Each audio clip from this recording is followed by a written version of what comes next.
Thank you, Chairman Burr, Vice Chairman Warner, members of the committee, former colleagues, and current friends. Let me begin by thanking each of you for your service and vital work performed on the Senate Select Committee on Intelligence.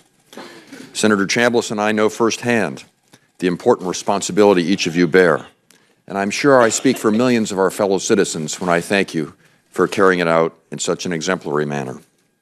It's a pleasure to be with you again to introduce Gina Haspel. My connection to this committee, Mr. Chairman, is longstanding. In fact, my father, Birch Bayh, served on this panel when it was first created in the aftermath of the church hearings, which documented the essential need for Congress for congressional oversight of our intelligence community, a role this nominee strongly supports. My own decade of service on the Senate Select Committee on Intelligence, including with many of you, was, to say the least, eventful. Like today, we faced Russian hostility, Iranian regional ambitions, an expansionist China, an erratic North Korea, cyber threats, and much, much more. But unlike today, and thank God for that, on September the 11th, 2001, we experienced a tragedy that indelibly defined those years, when a group of suicidal fanatics killed almost 3,000 innocent men, women, and children. It was the deadliest attack on our homeland in half a century. Who can forget the image of the Twin Towers falling? Who can forget the images of people leaping to their deaths to escape the flames? When would the next attack come? How many more Americans would die? Throughout it all, this committee was an oasis of bipartisanship. No Democrats, no Republicans, just Americans working together to protect our country. Gina Haspel has done, and if confirmed, will do likewise. She is a lifelong intelligence professional, does not come from the world of politics, and may be the most nonpartisan individual ever nominated for Director of Central Intelligence.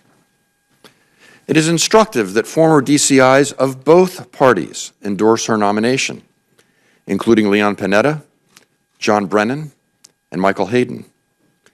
Each of these men have been blunt in their criticism of some aspects of the current administration, but all support Gina Haspel. Ms. Haspel, as has been noted, is without question the most qualified person ever nominated for this position. For 33 years, she has worked to defend America from those who would harm us. She has served on the front lines, and she has served with some who now are memorialized with gold stars on the wall in Langley, in tribute to their ultimate sacrifice. She knows the cost of freedom. She is a clear-eyed, hard-nosed expert on Russia at a time of mounting threats from that nation. And if confirmed, as Senator Chambliss noted, she would be the first woman to serve as DCIA, sending a clear message that advancement in the intelligence community is based on merit, not impeded by prejudice. Finally, she had the unenviable, weighty responsibility of protecting American lives during times of maximum danger, while also remaining true to our core values. As Senator Warner indicated, questions will be asked today, and they should be asked today, about whether the right decisions were always made. And you should probe deeply to determine whether, if mistakes occurred during that difficult time, were lessons learned, and whether the hard-won wisdom will inform our future conduct. Under Director Haspel, I am confident it will.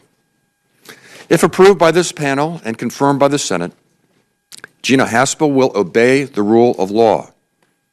She has the experience and strength to speak truth to power.